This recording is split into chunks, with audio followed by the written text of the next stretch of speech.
Good morning everyone, welcome to your Urdu class 10। आज हम अपना चौथा सबक जो है उर्दू अदब में ईद उल फ़ितर पढ़ेंगे, जो कि डॉक्टर वहीद कुरैशी ने लिखा है। और ये उसलूब नसर के लिहाज से एक मज़मून निगारी है।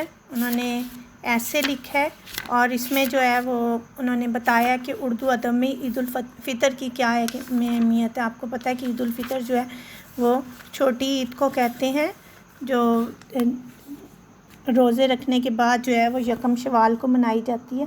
तो डॉक्टर वहीद कुरैशी जो हैं वो मियाँ वाली में पैदा हुए। उनका असल नाम अब्दुल वहीद था। डॉक्टर वहीद कुरैशी उर्दू और फ़ारसी ज़बानों अदब के एक अहम मुहक्किक और नक़ाद थे। इनका ज़्यादातर सरमाया अदब तनकीदी कुतुब पर मुश्तमिल है। अगरचे वो उर्दू और फ़ारसी में भी शेर कहते थे, लेकिन इनकी बुनियादी हैसियत मुहक्किक और नक़ाद की है। इनके इल्मी और अदबी कारनामों पे हुकूमत पाकिस्तान ने इन्हें तगमा बराए हुस्न कारकर्दगी और सदारती इकबाल अवार्ड अता किया है। उन्होंने बहुत सी बुक्स लिखी जिनमें जो है वो ज़्यादातर जो है वो तनकीद और तहकीक के हवाले से हैं। तो जो उर्दू अदब में ईद उल फ़ितर है, ये मैं चैप्टर शुरू करने लगी हूँ। ये आपने इसके मुश्किल अल्फाज के मानी लिख लेने हैं। उर्दू की गज़लिया शायरी में ईद, ईद का चाँद, हलाल अबरू, महबूब से रोज़े ईद की मुलाकातें और इनके मुतल्लिक़ात ही अहम रहे। अब उर्दू में सबसे पहले जो है वो गज़लिया शायरी शुरू हुई। जो नज़्म है वो हम देखते हैं कि पाकिस्तान बनने से पहले जो है वो नज़म निगारी शुरू हुई। इससे पहले जो है वो उर्दू पे गज़ल की छाप थी और उर्दू में जो है वो गज़लिया शायरी की जाती थी। तो कहते हैं कि उर्दू की गज़लिया शायरी में ईद और ईद का चाँद, आपको पता है कि ईद के साथ जो है वो ईद का चाँद किस कदर अहमियत का हामिल होता है। हलालो अबरू, हलाल जो है वो पहली रात का जो चाँद है उसको कहते हैं, और अबरू जो है वो आईब्रोज़। मुराद ये है कि महबूब के सरापे की भी बात है और महबूब से रोज़े ईद की मुलाकातें और इनके मुतल्लिक़ात और ईद से रिलेटेड मुतल्लिक़ात जो उससे रिलेटेड बातें हैं भी अहम रही। लेकिन 1857 की जंग आज़ादी के बाद जब उर्दू शायरी की हदूद में वुसअत पैदा हुई और नज़मों की तरफ तवज्जो तेज़ हो गई, तो ईद के मौज़ूआत में इशाराती और अलामती इम्कानात ज़्यादा उजागर हुए। अब हुआ ये कि 1857 की जंग आज़ादी के बाद जो है वो हालात बदले और जो नज़्म की तरफ थी वो तवज्जो तेज़ हुई। उससे इसमें इशाराती और अलामती इम्कानात ज़्यादा हुए। जिस तरह में ईद के साथ ही हम उसकी अलामतें हैं, लोग मेहंदी लगाते हैं, कपड़े ख़रीदना, फिर जो है ईद कार्ड थे, ऐसी ईद की शायरी, ये सब इसके इशाराती और अलामती जो बातें हैं जो ईद से रिलेटेड होती हैं। और उर्दू शायरी को 1857 के बाद मिली एहसासात की तर्जमानी का वसीला भी बनाया गया कि मिली एहसासात पूरे मुल्क के जो फीलिंग्स थी, एहसासात थे, उनको भी बयान करना। क्योंकि जब किसी मुल्क में 1857 की जो जंग आज़ादी थी उसके बाद हालात बिल्कुल चेंज हो गए थे, इसलिए लोगों ने अपनी एहसासात को एक दूसरे तक पहुंचाने के लिए भी शायरी की। और इसी तरह मुसलमानों की फ़िक्री ज़िंदगी के ख़द्दो हाल ने उर्दू अदब में इस्लामी इक़्तिदार और रवायात की पासदारी के अमल को शदीद से शदीद कर दिया। और हुआ ये कि लोगों ने अपने फ़िक्री ज़िंदगी, अपनी सोच के जो नक्शो निगार थे, ख़द्दो हाल या नक्शो निगार मुराद के जो सोच की बारीकियाँ थीं, उनको जो उनके इस्लामिक तार और रवायात की पासदारी के अमल को, और जो हमें वैल्यूज़ मिली थी, जो मुसलमानों के पास वैल्यूज़ थी, उसको संभाल के रखने के लिए उन्होंने जो है वो उस मौजू पर शायरी शुरू कर दी। ईद उल फ़ितर पर नज़मों की कसरत का सबब भी यही है कि शोरा और उदबा ने जब तख्लीकी जौहर के हवाले से इन अफ़कार की पेशकश का सामान फ़राहम किया, तो ये मौजू कई जेतों में फैल गया। जहत कहते हैं साइड्स, सिमतें, इतराफ़, जिस तरह शुमाल, जनूब, मशरिक़, मगरिब, दाएं बाएं, ये इतराफ़ हैं, इनको जहतें कहते हैं।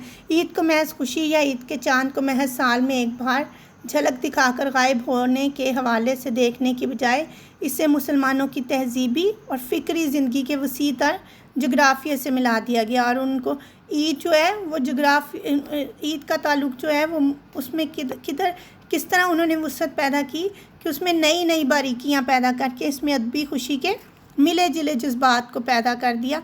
और गुलदस्ता ईद में मौज़ूआत, सहने ईदगाह में मुलाकात, दुरूने खाना ईद मिलन तक महदूद नहीं रहे, बल्कि जज्बात के वसी तर रकबों में लाकर दिखा दिया गया। मुसलमान फैशनेबल ख़ातून की डायरी से चलकर रसूल पाक सल्लल्लाहु अलैहि वसल्लम की ईद, कंवारी बेटी की ईद, सुहागन की ईद, बच्चों और बड़ों की ईद, दोगानी ईद, तुर्कन मामा की ईद, ईद और कर्ज़ ईदी, घर की मालका की ईद, रमज़ान और ख़ैरात, यतीमों की ईद तक ईद उल फ़ितर हमें मुतवसत जो मिडल क्लास है और गरीब तबके के मसाइल और हालात से मुंसलिक नज़र आती है। इस तमदनी पस मंज़र के तुफ़ैल की वजह से एक वक्ती जज्बा हजान नहीं बल्कि एक तहज़ीबी इकाई बन के हमारी माशरती ज़िंदगी में बहुत दूर तक जाती है। कहते हैं ये सारे जो टॉपिक्स थे ये उस दौर के हालात को ज़ाहिर करते हैं और ये एक तहज़ीबी इकाई बन के हमारी माशरती ज़िंदगी में ज़ाहिर होती है।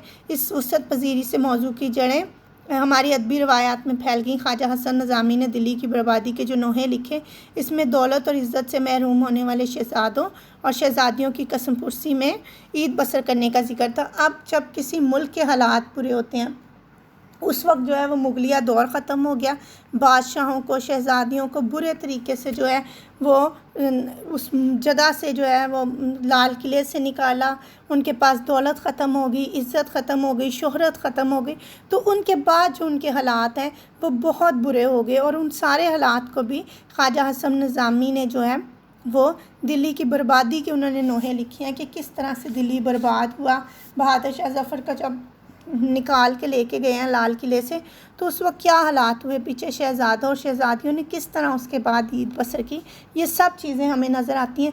इस रवायत का आगाज़ सर सैयद अहमद ख़ान से होता है जिन्होंने मुसलमान हिंद की ईद के अनवान से मुसलमानों की माशरती ज़िंदगी की खामियों को बयान करने के अलावा इनकी गरीबी के नक्शे भी तफसील के साथ बयान किए। हसन निज़ामी के मौज़ूआत में अज़मत रफ्ता की याद मुराद ये है कि जो गुज़रा हुआ उन्होंने अज़मत देखी थी, उस दौर को देखा था जिसमें मुसलमान जो थे वो सरफराज थे, उनके पास हर चीज़ थी। उसकी याद में उन्होंने ईद को लामाती हवाला अता करती है। यतीम शहज़ादे की ईदगाह माँ गरीबा को तू दीनी जज्बात की शिद्दत और मजहबी उमूर से गहरी वाबस्तगी को ज़ाहिर करते हैं। इन नसर पारों के असरात हमारे शेरी रवायात पे भी पड़ते हैं। कहते हैं कि जो सारे उस दौर के हालात हुए हैं उन्होंने शायरी को भी जो है वो मुतासर किया। हाल की नज़म तहनीत ईद उल फ़ितर, तहनीत से मुराद है मुबारकबाद। ईद उल फ़ितर की मुबारकबाद में खुशी के जज्बात की इक्कासी के अलावा ईद को मजहबी इक़्तिदार से भी हम आहंग किया गया।